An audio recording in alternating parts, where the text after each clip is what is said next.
Alright guys, welcome back. This is Bad Senator. So this is a political video. Looking forward to 2020, here's why I think Trump's re-election odds are higher than a lot of people think they are. So, I am in the process of reading a book called The Keys to the White House by Alan J. Lichtman. I'll explain what the keys are. The keys to the White House, they're a set of statements about the state of politics. If 6 or more of said statements are false, it means the party in power loses. If 5 or less are false, the party in power wins. This forecast has predicted who would win the popular vote in 100% of elections from 1860 to 2016. Keep in mind these are popular vote predictions. In 10% of elections in this time period, the popular vote winner did not end up as president. This likely works in Trump's favor, considering he lost the popular vote last time, and the keys were revealed by Alan J. Lichtman. So essentially, these keys have almost nothing to do with actually what goes on in the campaign. Moreover, they go on with what happens during the incumbent administration. His philosophy is that what goes on, how the incumbent administration is doing, not the campaign, is what actually influences presidential elections. So, it's worked before. He's predicted a popular vote winner of 100% of elections. So that seems pretty good model to use. So, the first key is party mandate, and the criteria is that the Republican Party gets a net gain of 8 seats in the House next year. Now, this is obviously going to be false, and I am certain of that. And according to most models, including mine, the chances of this happening at this point are astronomically small, with an extra I there. I don't know why that's there. What the key actually says is that the reason it's 8 is because the Republican Party will need to have more seats in the House than after the 2014 midterms. Since the 2014 midterms, they've lost 7 seats, 6 in 2016, 1 in 2018 with the Pennsylvania special election, so they need to gain 8 seats in order to have more than in 2014, which is not going to happen if you look at my model. I'll link that video in the description below. Nomination contests. The criteria is that Donald Trump needs to get more than 3/4 of the delegate votes at the RNC convention in 2020. You don't really know if that's going to happen. There's really no way of knowing that. Incumbency. This is the first key that's turned towards Donald Trump. Obviously, Donald Trump is the current president. He's not term limited. He's probably going to run based on all the rallies he's holding. He's actually filed with the Federal Election Commission to run in 2020. So I think it's pretty certain he's going to run again. Third party. There needs to be no third-party candidate that gets 5% of the vote or more. Honestly, we don't really know that yet. Short-term economy. The economy must not be in recession during the fall campaign. It isn't now, but I said true, but that's shaky because we don't know what it's going to look like in 2020. Shaky means less certain. Same thing, long-term economy. Real GDP per capita economic growth during Trump's first term must exceed or equal that of Obama's 2 terms. Looking at the data now, I've done some research on this. It is now, but again, who knows what it will look like in 2020. So it's true, but very shaky key at this point. Policy change. This is a certainly true one, and the Trump administration would have needed to affect major changes into national policy, and that was obviously the tax overhaul. That's what turns that key. It doesn't have to be popular, because in the 2012 election, Obamacare was turned in favor of Obama, even though Obamacare was arguably not popular.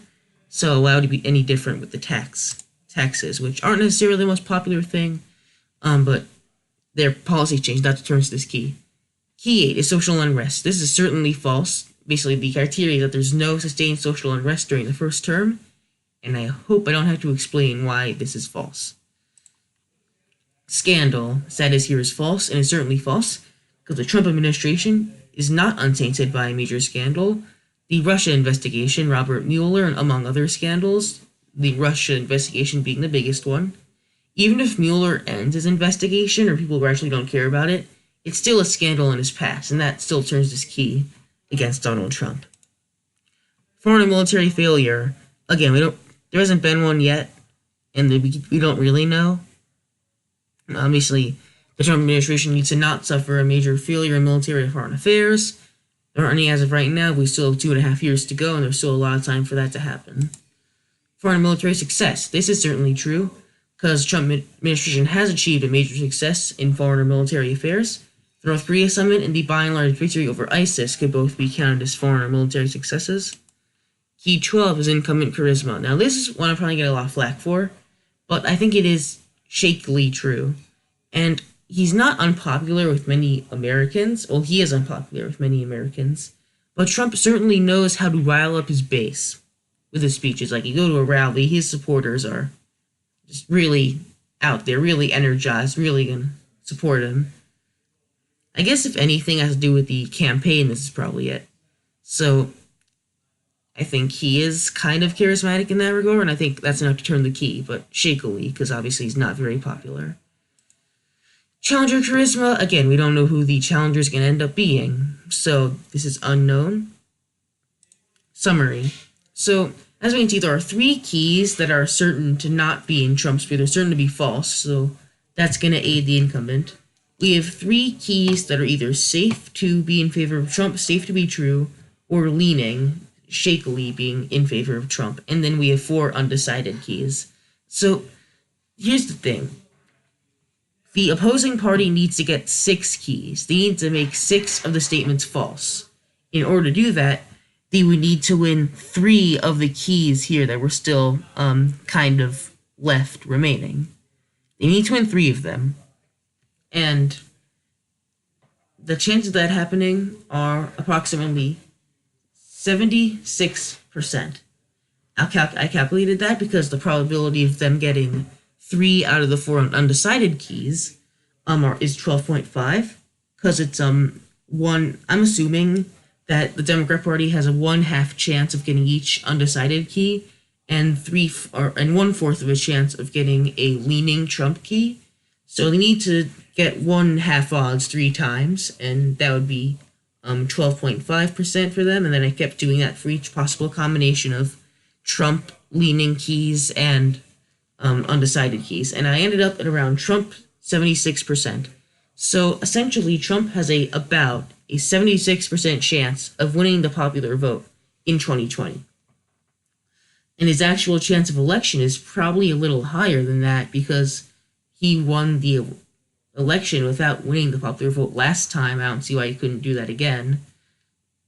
So really, I mean, honestly, 50% for each key, 75% for each leading Trump key is probably not that accurate of an estimation, but it's pretty darn close. And I think maybe plus or minus 5 points wouldn't be a good estimator here. So I'd say Trump's re-election chances are like 80%, 81%, because, he could lose the popular vote and still win the Electoral College vote.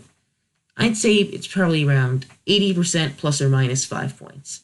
So, using the keys system, which has been the single most historically accurate predictor of elections, we can determine that Trump has about 80% plus or minus 5 points of winning the popular vote and winning the election in general.